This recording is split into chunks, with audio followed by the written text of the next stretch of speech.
Hey guys, welcome to Wrestling Daze and welcome to today's unseen video. This is where we round up all the big talking points from social media, and we got the big reveal that all of those vignettes have led to this Wrestlemania 42 hype package, hype video, which is what WrestleVotes told us it was going to lead to. That news dropping 30 odd hours ago at this point. WrestleVotes telling us before Raw that that's where these videos were heading. In fact, we spoke about it during our Raw watch along. We included it in our Raw breakdown video. So if you've been watching the channel and watching those videos, you will know that that's where these vignettes have been leading. And there's just confirmation of that today, right? So it is WrestleMania 42. That is disappointing, right? I know there's some out there saying that the fans blew this out of proportion and all of that stuff, but I don't blame the fans. I really don't. I think WWE knew exactly what they were doing. They released these little teasers. They didn't give us any clue that it was heading towards a WrestleMania connected hype package. And so, of course, they wanted the fans to talk about it, speculate about it. That's what they wanted. They wanted the fans to do that.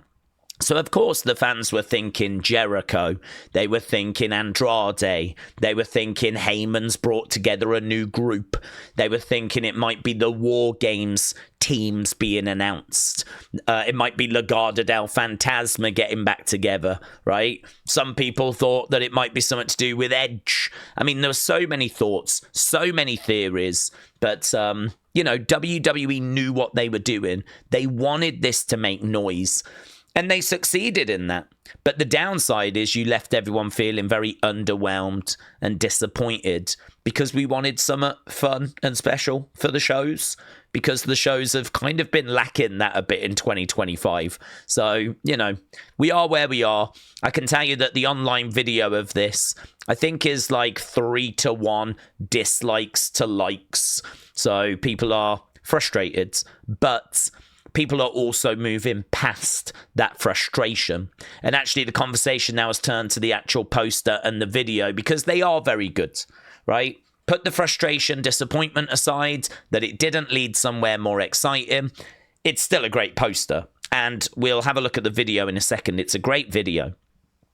People are asking, is this a reveal of the matches, the main event matches? I don't think so. I really don't think so.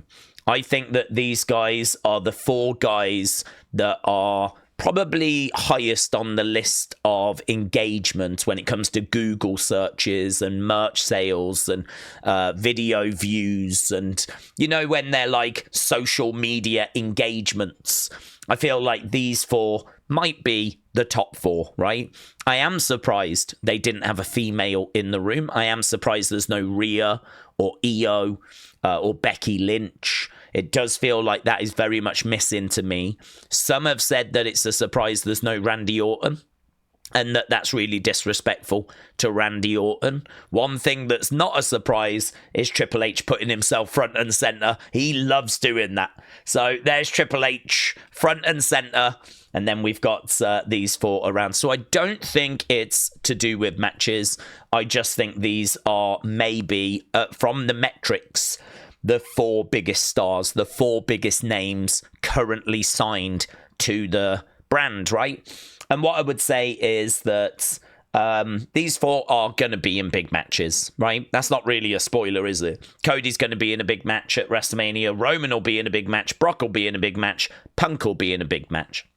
Might not close the show. They could open the show. We've seen the World Heavyweight Championship opening up night 2, for example. We know that whatever opens night 1 is obviously a big match. We've seen like a Women's Championship opening that in the past. So, yeah, I personally don't think this is telling us anything to do with the matches. But again, it's something people have spoken about. So we know where it's led. We know there are some frustrations there. Then people have looked at this and questioned, is this the matches? I don't think so. I do think there is something that's quite interesting, though, from a Paul Heyman tweet regarding this. We're going to take a look at that in a second. But let's go over to the video, shall we? So it's Kaz, thank you, tagging me in that. Here's WWE, right? This is the video. I'm going to take the sound down because there is music that plays, and we're going to get to the music in a second. So here we can see the video. This is the four of them sat round the table. Apparently this was filmed not too long ago. Might explain why there's no Seth Rollins, because obviously the injury. And there's Punk, and there is Brock. You can see Triple H and Paul Heyman watching on in the backgrounds.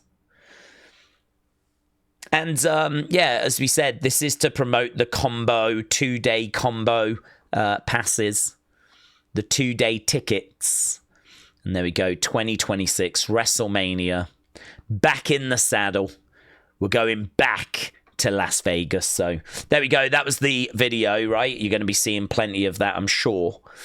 And it was Cody, it was Roman, it was Punk, it was Brock, it was Triple H. Those were the 5 people walking. The hands that you saw was Paul Heyman. That made up the 6 teaser videos. Aerosmith's Back in the Saddle is the official theme song, and it plays during that video. And little clips of it were playing during those little teasers as well. I don't know that it is the official song for WrestleMania. I know it was the song used for this kind of little tease, everything we've just done in the past couple of days. Whether it'll actually feature when we get to the show or not, I'm not sure. It probably will. But Christopher, thank you. This is what I just wanted to show you, right? So Claire, thank you. So Paul Heyman's just talking about, you know, never bet against the house and all that kind of stuff. Nonsense. But it's that grabbed my attention. Hashtag WrestleMania 42 makes sense. Hashtag it's anyone's game. It's really interesting because that does not feature anywhere on this poster. Nowhere does it say it's anyone's game, right? So is that like going to be the official slogan for WrestleMania? And if it is, what does that mean? It's anyone's game. Is it just a random slogan to do with the gambling? Or is it hinting that these 4 are going to be in a fatal 4-way, right? And it's anyone's game as to who emerges as the winner. I mean, I don't know that it goes that way. Right now, they could have that penciled in. There are no rumors. I have not seen anything as to what we're going to be looking at next year's Mania in regards to the main events. No rumours whatsoever. So, you know, could it be these 4 in a Fatal 4-Way? It could. I really don't think they are spoiling the main events of WrestleMania in this poster, though. And anything they do have written down at this point at the end of October, at the time of recording this, can drastically change with the twists and the turns that we are bound to take. I mean, someone's bound to get injured and miss WrestleMania. It happens every year, right? And so, I don't know. For me, they might have something penciled in.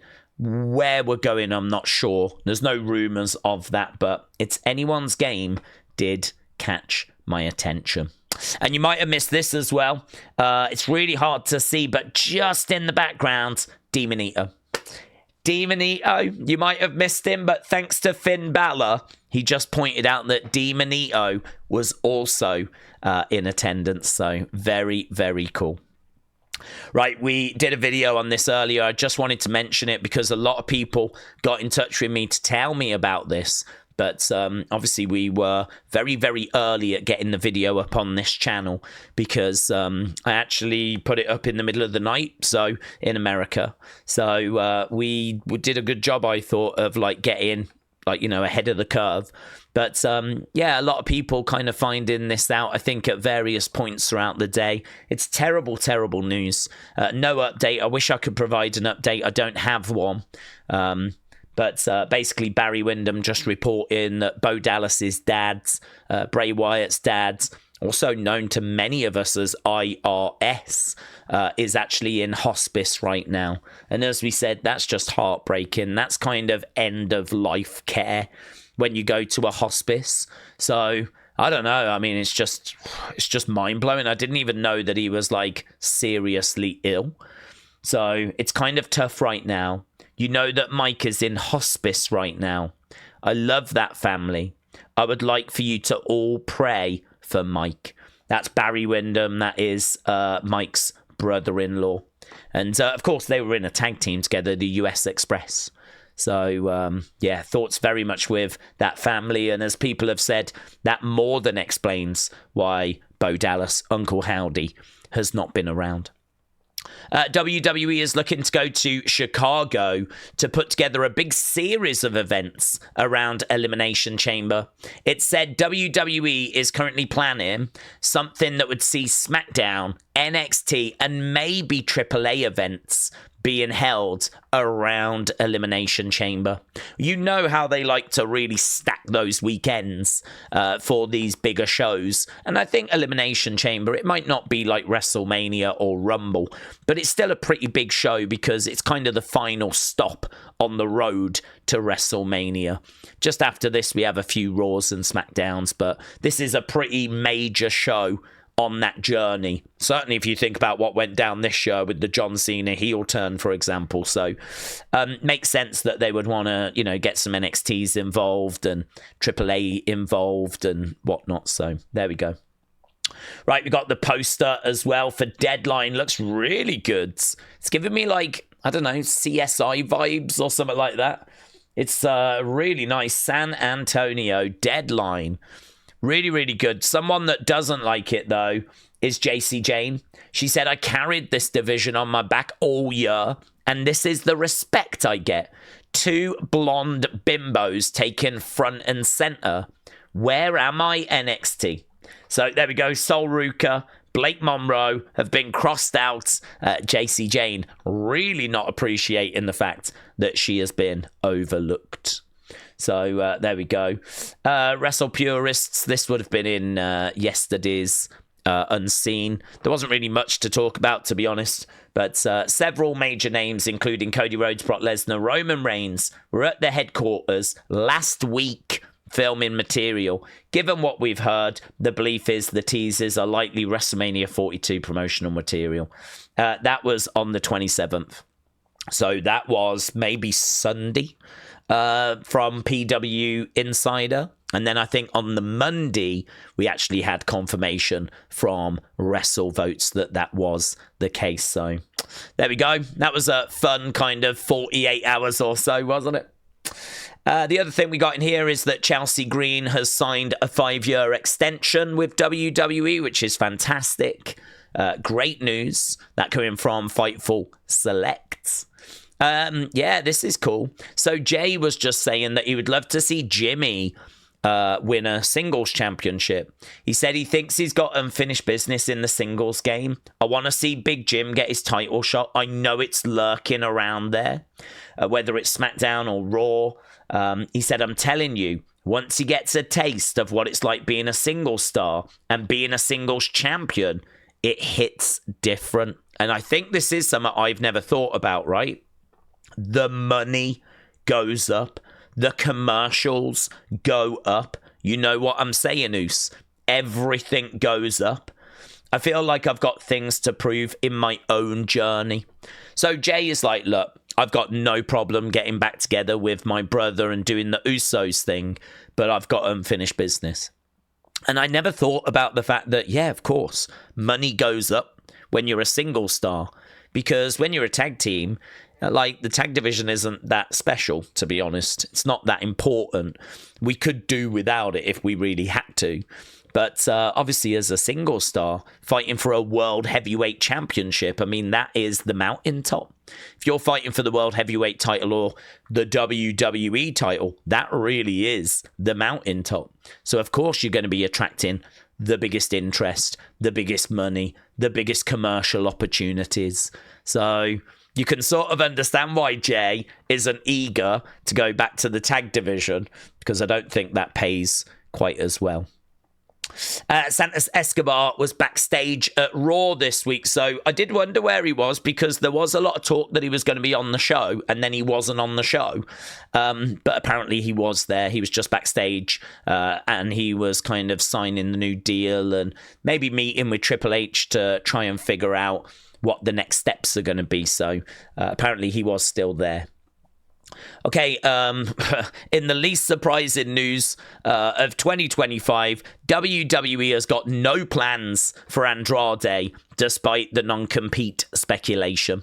So, yeah, I mean, this one was a real head-scratcher to me. This is coming from Fightful Select. They're saying that they've spoken to sources that say there are no plans in WWE for Andrade. It doesn't make sense. It doesn't make sense that the company would fire Andrade, have enough of Andrade, say, we just can't keep doing this, let him go, only to then put him on a 12-month non-compete and then try and bring him back. Like, that doesn't make any sense to me. So I don't expect to see Andrade coming back to WWE anytime soon. I certainly would never say never, right? He could come back again, you know, a few years down the road, but I don't expect it to be anytime soon, personally. And so, yeah, no plans or anything for Andrade in WWE at the moment. And just more nonsense. So here, look, Chris Jericho has signed with WWE, is expected to make a return very soon. I'm going to give some of you a big piece of advice. Not all of you need it. Some of you, I think, do need it. If you see something like this, right, the news is obviously important. There's something else that's equally important. Who is saying it? That is just as important as the news itself. So here, Chris Jericho is reportedly signed with WWE. Some people get very excited. They tag me in these things. They start shouting about, oh my God, have you heard? Jericho's back, whatever. I mean, this is Wrestle Tales. I've never heard of Wrestle Tales. They've got 1,400 followers. In the grand scheme of things, that ain't many, right? Wrestle Tales is just not a known source. So I would like to know where Wrestle Tales have got this info. They do not say anywhere here where they've got this info from. As a result, not interested in this news. To me, I look at that and go, if you're not going to tell me that it's come from Fightful or WrestleVotes or even Dave Meltzer, then I'm not interested. And surprise, surprise, it turns out to be rubbish, right? There is no evidence that Jericho has signed with WWE. As of October 22nd to the 26th, AEW's Tony Khan says Jericho is under contract through to the end of 2025, which is news to me, actually. I didn't know that it was till the end of 2025. I actually thought he was free in November. So if this is accurate, then that's something I've learned. Reports note that there is no WWE deal or imminent return if confirmed. So they have tagged in, I think, like a Slam Wrestling Sportskeeda thing. I mean, look, what I would say is I don't know about the Jericho contract info, but they're saying there's been no word on that. And then we've also got this from Mash J, who is a wrestling news journalist, and they said it's not true as well. So it's a load of nonsense. So just a tip. That's all it is. Just a tip. If you do read something like this and it's quite exciting and you're like, oh my God, Jericho's coming back, just have a look and see where they claim to have got that information from. And if they don't claim they've got it from anywhere, it's probably a load of rubbish, right? Carl, thank you. So here we have got Raw. You can see someone in the stands zooming into, I don't know if that's Gorilla there. It certainly looks like round the back of the entrance stage. But I'm not sure, can't quite figure out where exactly that is. But it looks like backstage they were playing the baseball, which I heard was quite exciting the other day. That was like the Blue Jays and, you know, the other ones. So, yeah, there we go. Backstage, they were actually, they had a big screen on. They were watching the baseball.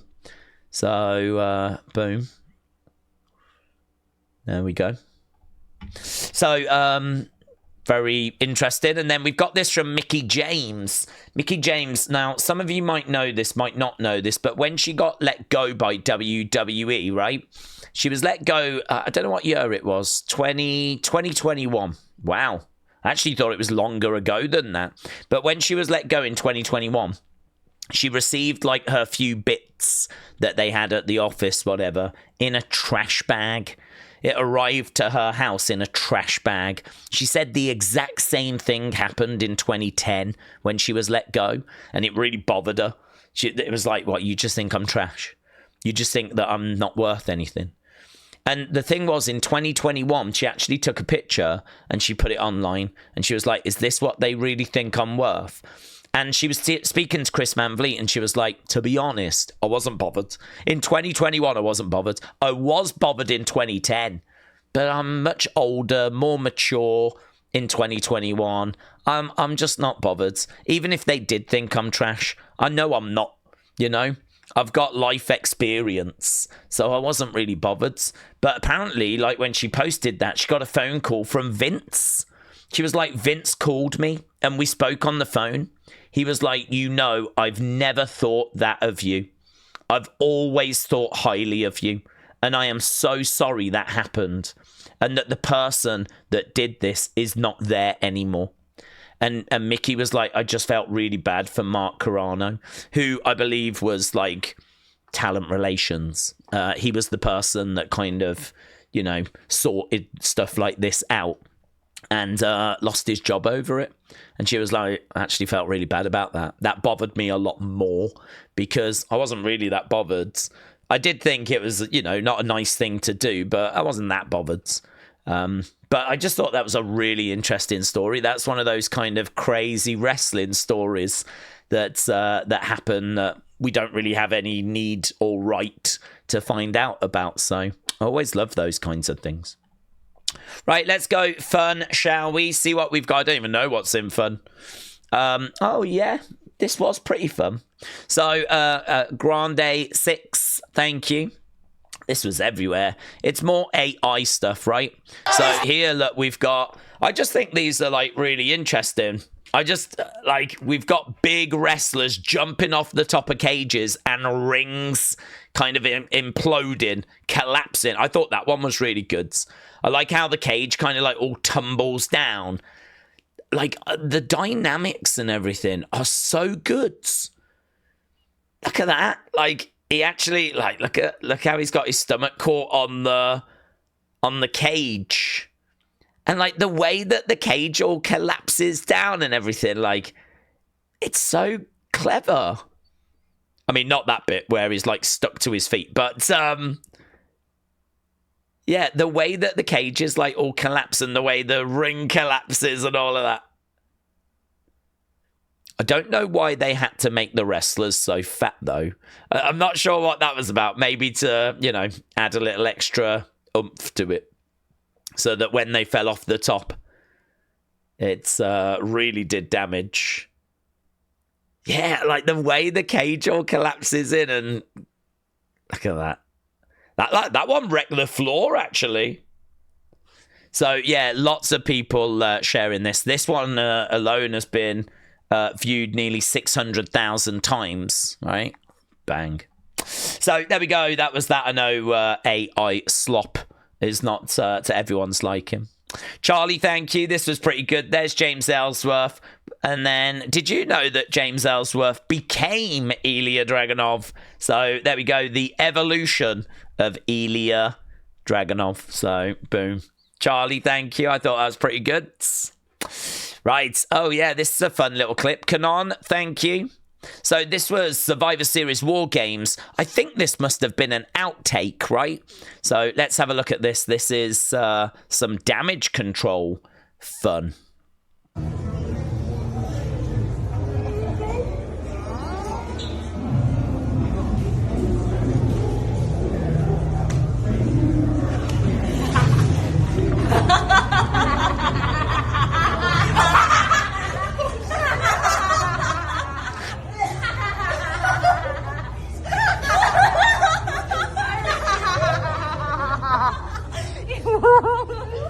Whoa!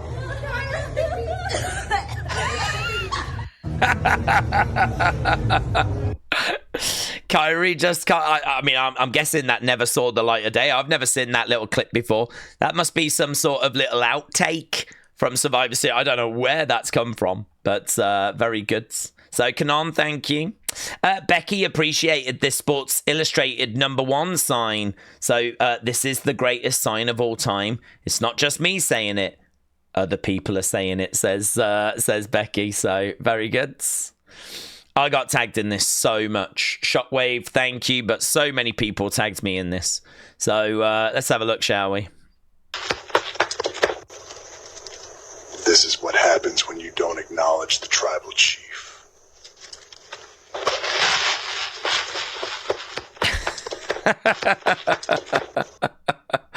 There we go. That's what happens when you don't acknowledge the tribal chief. Right, next up. Oh, yeah, this is good. I don't normally show these. They're a bit hard when they're over on Facebook, but this is worth it. So, Jim, thank you. This is, really impressive. So I want to make sure we're giving credit here. So this is Joseph Collinsworth on Instagram, okay? And this might be the future of stop motion. Now, if you're anything like me, I'm not crazy about stop motion. I find it to be very jittery, uninspiring, don't really care for it. Never did it. But did I do it? I might have given it a go and then realised I hated it and then didn't do another one, right? But so I was kind of went into this like, oh, I'm not bothered. I think there's a good chance this uses AI to kind of sweeten it because it is the best stop motion I've ever seen. And I'm fairly confident that there's AI at play here, right? If there isn't, then I'm even more stunned. But check this out, right? Look at this. Look at the way he's climbing up. Got the crowd cheering. It is the best stop motion I have ever seen, to the point where I'm fairly certain it's more AI. It's amazing. It is amazing. Look at the detail that's in there. Look at that. He even like shakes his hand a little bit as he like. That is amazing. I think that I just can't tell. I can't tell if there is like. I can't tell if it's all AI, a little bit AI. It's not AI. I really struggle with that. I don't know. All I know is that I watched it. I was very impressed. I don't really get this. Johnny said WWE Germany is now posting 3D images, but only of Roxanne. He said, I thought it was some perv account. So these are 3D images, apparently. So they're just like little images that I don't really get how you move them. I don't really get how you can... I mean, do you select them and then drag them round and they drag a little bit? Or... I don't really get it. Is this the future of images online? Where it's not just a flat, static image, but you can actually grab it, drag it, and you can, like, you know, move it around. Perhaps it is. Perhaps this will be the future of it, where you've got an image and you can, like, do you know what I mean? Just move around anywhere you want. They're pretty cool. I mean, they're very limited. Like, they only move a little bit that way, a little bit that way, a little bit up, a little bit down. Like, there's not much you can really do with them. I'm not controlling them at all. As I said, Johnny says they came from WWE Germany. But the reason why I included them is because I looked at them and I was like, oh, is that maybe where technology is going? This is where people are going to be like, dude, we've had that for ages. We've had this for like 20 years. And I was, well, I'm impressed. I'm easily impressed. All right, so leave me alone. There we go. That was the fun folder. Okay, Dave in real life got a Wendy Chu like. Congrats. So very, very good. Wendy Chu liked my post from yesterday's Unseen. Very, very good. And someone named Wrestling Daze. He's a good egg. He's a good egg. What a lovely couple that is. Yeah, look at that. So, Dave, well done. Thank you. Taker 1990 said, I got one of those Blake autograph photos. She only signed 500. So, there we go. Signed Blake Monroe. That's really nice, that. Really, really cool. So, Taker 1990, shout out to you, buds. Next up, we got this from Blake02. Got these from WrestleCrate. WrestleCrate are doing some awesome stuff at the moment. You can get Dirty Dom Auto, Ricky the Dragon Auto. They had a Mercedes Moné Auto as well. They're doing some awesome stuff at WrestleCrate. So, yeah, these are great. Blake02, congrats. Brady said, I'm secretly the third member of the Allies of Convenience because got a like from Charlotte, got a like from Alexa. So Brady is basically Lily. That's what we've learned. So Brady, congrats. And then Lynette said 3 down, 2 to go. Joe Gacy and Uncle Howdy came in today, and I already had the Dexter. So there we go. We've got Dexter. We've got Gacy. We got the Howdy Ultimate Edition. There's 2 more to go. We need that Rowan. We need that Nikki. But Lynette, very good. Shout out to you. Right, let's go over to thanks and let's get out of here. So, Ivan and Edwards, Sweet Chin Wrestling, Steve Munson, Little Bit of a Fan, Edwards, Raymond, Wrestling Voids, Elite Pro Wrestling Forum, Wrestling's Biggest Fan, it's Kaz81, Claire Webb, Steve Munson, Silverback, and Sweet Chin Wrestling. Really appreciate the support. Hope you enjoyed this episode of Unseen. There was quite a bit in here, obviously very heavy with the poster reveal, which we spent probably the bulk of the time on, but it deserved the bulk of the time. But yeah, really appreciate the support as always. Thanks for watching. I'll see you again next time. Bye for now.